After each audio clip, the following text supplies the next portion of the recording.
Lakad kayong lahat. Oo, lakad kaming lahat. Sama-sama? Oo, sama-sama kami. Napatulog kami sa daan tatlong araw. Wala kaming pagkain.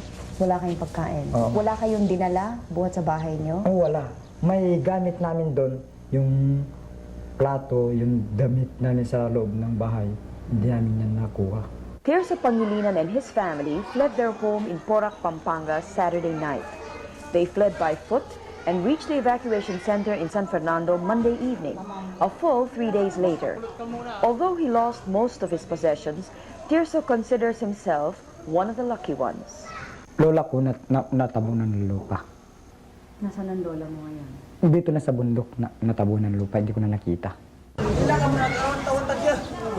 In Porac, Tirso was a farmer. He planted gabi and palay in an area near the mountain. He also raised chickens and cows. Today, he has become a statistic, one of the roughly 200,000 Filipinos whose lives have been severely affected by the volcano. He is also one of the thousands of Atas who may never be able to go back to their ancestral home.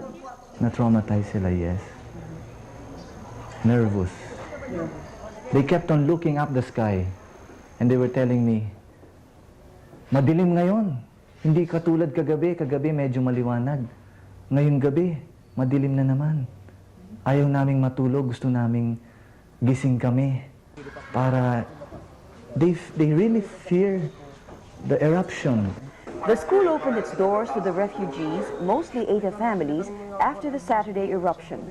Bakit kayo hindi umalis kaagad sa Pinatubo? Kaya hintayin namin yung burkan eh. Punta namin sa Pinatubo, hindi kami manitiwala sa kwento. Oh, hindi. Hindi kami manitiwala sa kwentong magpuputok ang burkan. Magtitiwala kami sa nagputok na yung burkan. One reason local officials had a difficult time evacuating them from the mountain was the Ata's attitude towards Pinatubo. The difference in thinking shows in other things that the Atas do. They seem to be different from the rest. Some people treat them with curiosity and others discriminate against them. Alam naman natin yung iba, no? Yung ibang hindi kulot. Yung maselan, nagmamaselan, ganon. Sino? Yung iba sa atin, di ba? Yung mabaho, ganon. Dahil siguro hindi natin kakulay. Tapos, yun na nga daw, maingay daw yung katutubo. Makulit. Sa pananaw mo ba, Mang Tirso, Pilipino ka ba? Oo. Oo. Ako, Pilipino ako. Oo, Pilipino eh. Pareho tayo? Oo, pareho tayong Pilipino. Hindi nakaingat ng Pilipino, buhok. Bakit? Oo. Hindi tuwid eh. For the past century, the Ata or the Katutubo have lived in the area surrounding Mount Pinatubo. This area includes the provinces of Pampanga, Zambales, Tarlac, and Bataan. Scientists have advanced several theories about their place of origin.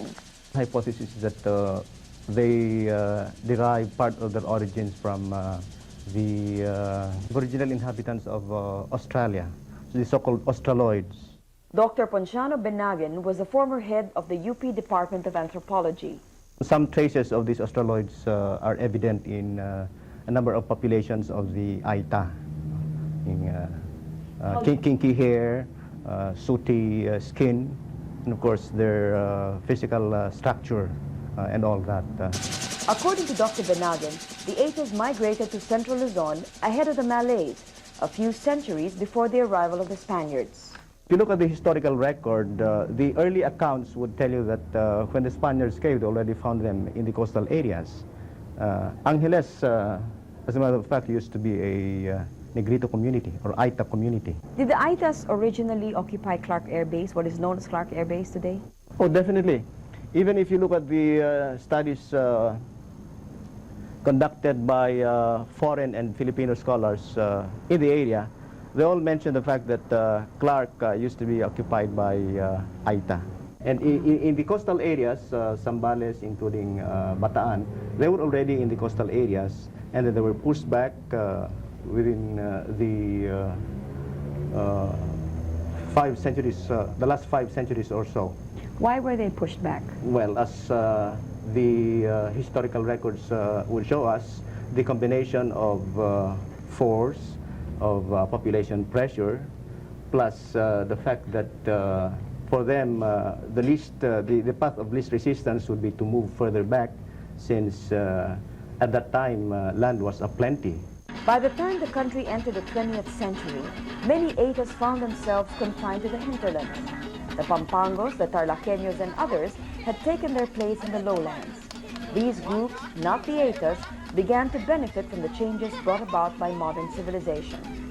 Yung mga bata, anong ginagawa ng mga bata? Walang matuturo sa akin eh. Walang matuturo, wala silang ginagawa.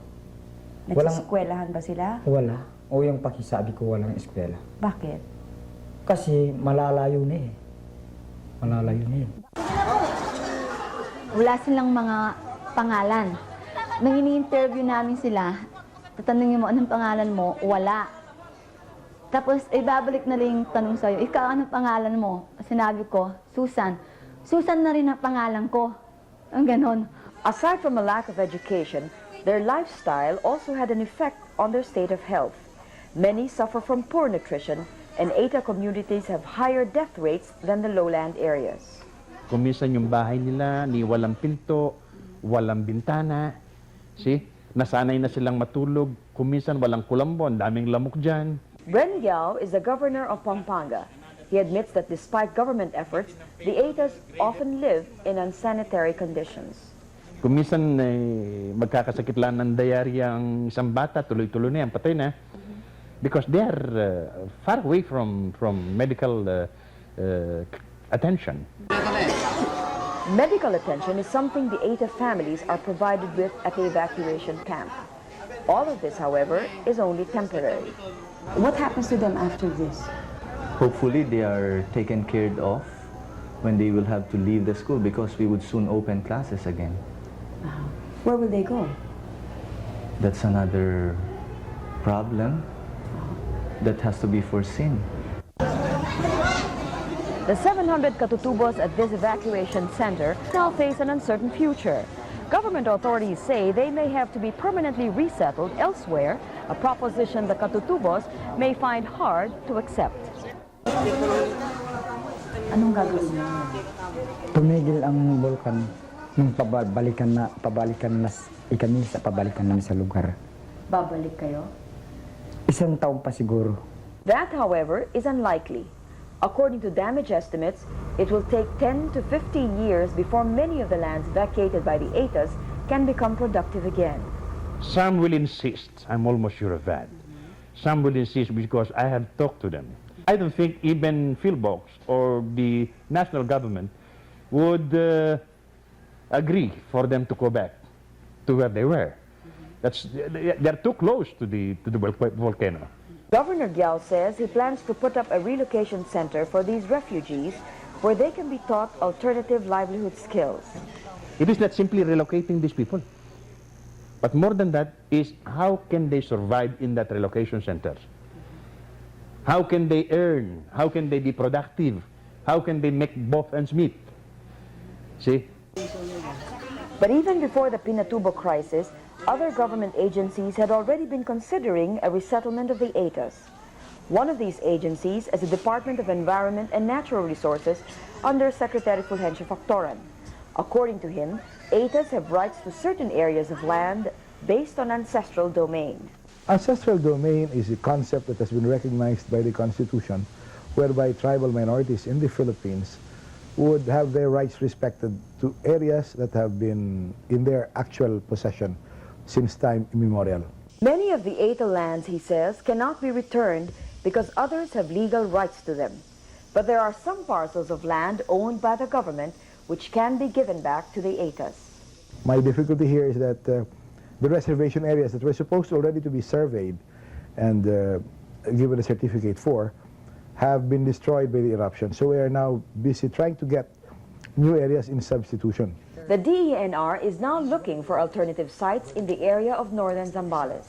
I have already located 2 or 3 right now, except that I didn't want to specifically name them because the Christians might go there ahead of the Aitas, or some claimants would somehow surface that would make it difficult for government to give it to the Aitas.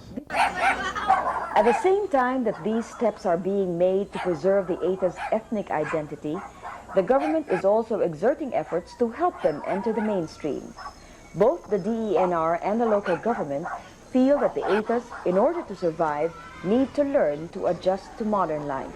We must have them assimilated into the society, you know. Kasi, kung panay na lang silang nandun sa likod, no? Nasa background, you know, hindi siguro maganda. I would like them to join the mainstream of society. Gusto na namin ngayon yung nasa malapit sa kabayanan kami dahil sa yun nga para hindi kami lilitaw na inosente. Romy Serrano is the leader of one of the Katutubo groups. He is also one of the few to have received a high school diploma. An educational system for the Katutubo, he says, must be included in any comprehensive government plan. Para sa gayon, ang mga anak namin ay mapapalapit sa edukasyon. Hindi na katulad ngayon yung mga mangmang, yung mga kulot, yung mga katutubo na lumilitaw na inosente sila sa bayan. Hindi yung tulad niyan, nagkakalat-kalat na naliligaw, kung saan-saan pa namin sila hinahanap dahil lang sa kakulangan dun sa mga kaalaman sa syudad. But according to Dr. Benagan, the resettlement of the Aitas is easier said than done. For it to succeed, he says, the government must learn to distinguish between the various Aita communities. Like other tribal minorities, he warns the Aitas cannot be lumped together into one group. What we do have in mind is, of course, first to take a look into the varieties of communities that are existing right now, and then accordingly package what would be appropriate to them. For instance, those that have had already long contact with the lowland settlements, I think that there would be any difficulty there. But for those who have limited themselves, most especially to a combination of shifting agriculture, kaingin, plus hunting and gardening, it will be more complex. The success of the program depends on funding and political will. The resettlement plan is just one of countless requests for aid and relief that the government must attend to. The need for land does not seem to be as critical and as immediate as other requests. There is the fear that the program will be relegated to the background. Secretary Factorin insists that his agency is committed. So far as our department is concerned, this is our mandate. We will use as much funds that we have as are available. But there are other funds, especially for environment, that I'm sure could be readily tapped. Ano ang pangarap mo bilang leader ng mga katutubo? Anong gusto mong mangyari sa inyong tribo? Ang pangarap ko, magkaroon naman kami ng isang istorya sa buhay. Kailangan ang mga minorya ay meron ding istorya na ang mga minorya hindi na ngayon mangmang. Iba ba tayo? Di ba pareho tayong Pilipino? Pareho tayong Pilipino. Pero iba ba tayo? Oo. Bakit? Sa balat, sa buhok, sa dugo, parehas lang.